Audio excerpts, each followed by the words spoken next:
మోడీ ప్రభుత్వం మొదటి నుంచి కూడా చాలా ప్రెషర్స్ ఉన్నా ఇది మన దేశం గడ్డపైన జరుగుతున్న యుద్ధం కాదు.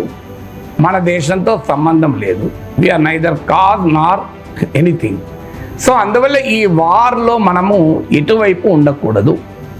ఎటువైపు ఉండకూడదంటే తటస్థంగా ఉన్నామా? మన ప్రధానమంత్రి అనేక సార్లు చెప్పారు, we are not neutral we are not on the side of the war, we are on the side of the piece.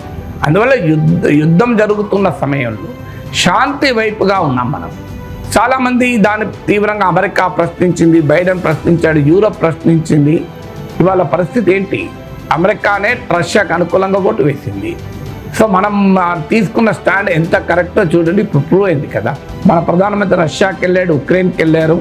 So Indian stand was very clear, this is not the Ira of war. యుద్ధం కాదు సమస్యకు పరిష్కారం. So ఇప్పుడు మోడీ ప్రభుత్వం తీసుకున్న వైఖరి correct అని తేలిపోయింది.